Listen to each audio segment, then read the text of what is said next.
সালামু আলাইকুম। ভিডিওটা সর্বোচ্চ শেয়ারের আহ্বান জানাচ্ছি।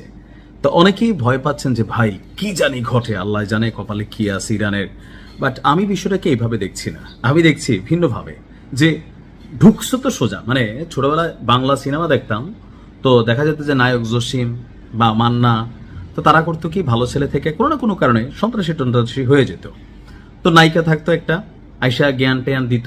তো নায়ক মান্নার হঠাৎ করে মনে হইতো যে কি বলা হয় যে নায়িকাদের নাম কি থাকতো, ধরেন পরি টরি ব্লা ব্লা, যে ওর জন্য ভালো হয়ে যাবে। তো বসের কাছে গিয়ে বলতো, বস দেখেন আমি তো ভালো হয়ে যেতে চাই, আমি এই রাস্তাটা ছাড়তে চাই। তখন হুমায়ুন ফরিদি বা রাজীব একটা ডায়লগ দিত যে রাস্তায় একবার আসা যায় কিন্তু আর ফিরা যায় না। তো ওয়েলকাম, স্বাগতম মার্কিন সেনা, তোমাদের আগমন, আসো তোমাদের সাথে খেলবো। আরেকটা ভিডিও দিব যে কি চলতেছে অলরেডি। তবে আগে একটু জানাচ্ছি, ইরানে অভিযান চালাচ্ছিল মার্কিন যুক্তরাষ্ট্রের অত্যাধুনিক প্রযুক্তির যেই F-15 যুদ্ধ বিমান। তো সেই যুদ্ধ বিমান একটারে উড়াই দিছে ইরানের যুবকরা বা সেনাবাহিনী। তো ওই যুদ্ধ বিমানটা, এখানে যে পাইলট ছিল সে মিসিং, তাকে খোঁজ করা হচ্ছে গেল গতকালকে থেকে। তাকে উদ্ধার করার জন্য আবার আরেকটা বিমান আসছিল, ওইটারেও আপনার মাঝপথেই হালকা উড়াই দিছে ইরানের আইআরজিসির যে নৌ সদস্যরা আছে, বিমানের সদস্যরা আছে তারা। তো এমন পরিস্থিতিতে মার্কিন সেই পাইলটকে উদ্ধার করার জন্য মার্কিন সামরিক বাহিনীর বিশেষ ফোর্স বা বিশেষ চৌকস দল, স্পেশাল ফোর্স নামক একটা টিম ইরানে প্রবেশ করেছে।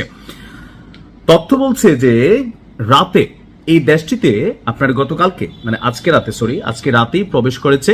এখন ইরানে আসলে এটা কি টাইম আমি জানি না, তবে এই মুহূর্তে নিউজটা খুবই মার্কেটে চলে আসছে যে ব্রিটিশ গণমাধ্যম দ্য টেলিগ্রাফ তারা বলছে রাতের আধারে ইরানে প্রবেশ করেছে মার্কিন স্থল সেনাদের একটা স্পেশাল ফোর্স। তো আপনার শুক্রবার দিনের শুরুতে ইরানের আকাশ সীমায় মার্কিন বিমান বাহিনীর একটি F-15 যুদ্ধ বিমান ভূপাতিত করে তেহরানের আকাশ প্রতিরক্ষা বাহিনী। বিমানটিতে সাধারণত 2 জন ক্রু থাকেন। আকাশ যুদ্ধের ইতিহাসে অত্যন্ত দক্ষ এবং প্রশিক্ষিত এই 2 সেনার মধ্যে একজনকে অতি ঝুঁকিপূর্ণ এক ঝটিকা অভিযান চালিয়ে ইতিমধ্যেই নিজেদের ডেরায় ফিরে নিয়ে গেছে মার্কিন কমান্ডোরা। তবে সেই উদ্ধার অভিযান মোটেও সহজ ছিল না। সেখানে উপস্থিত উদ্ধারকারী মার্কিন ব্ল্যাক হক হেলিকপ্টারগুলোকে লক্ষ্য করে নির্বিচারে গুলি করে বৃষ্টির মতন আপনার ইরানের পুলিশ এবং স্থানীয় সশস্ত্র মিলিশিয়ারা। প্যান্টাগনের কর্মকর্তাদের বরাতে জানা গেছে গুলিতে একটি হেলিকপ্টারের পেছনের লেজের অংশ দাউ দাউ করে আগুন ধরে যায় এবং কুণ্ডুলি পাকিয়ে ধোঁয়া বের হতে থাকে। ইরানের রাষ্ট্রীয় টেলিভিশনের মাধ্যমে ঘোষণা করা হয়, কোন সাধারণ নাগরিক বা মিলিশিয়া যদি ওই নিখোঁজ মার্কিন পাইলটকে জীবিত বা মৃত অবস্থায় আটক করে দিতে পারে, তাকে নগদ $60,000 অর্থাৎ বাংলাদেশি মুদ্রায় প্রায় 70 লক্ষ টাকা আপনার পুরস্কার দেওয়া হবে। তো এই রুদ্ধশ্বাস পরিস্থিতিতে এই পাইলটকে উদ্ধারের জন্য যে মার্কিন স্পেশাল ফোর্স সেখানে গিয়েছে, তো সেই স্পেশাল ফোর্স সম্ভবত একজনকে উদ্ধার করছে, আরেকজনকে এখনো করতে পারেনি।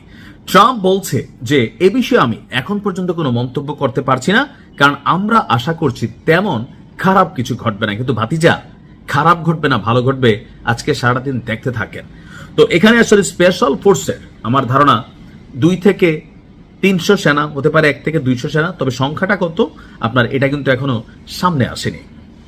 তবে মার্কিন এই বিশেষ বাহিনী প্রবেশ করেছে তাদের যে মিসিং যে পাইলট আছে তাকে উদ্ধার করার জন্য। দেখা যাক কি হয়, ভালো থাকুন, খেলা হবে।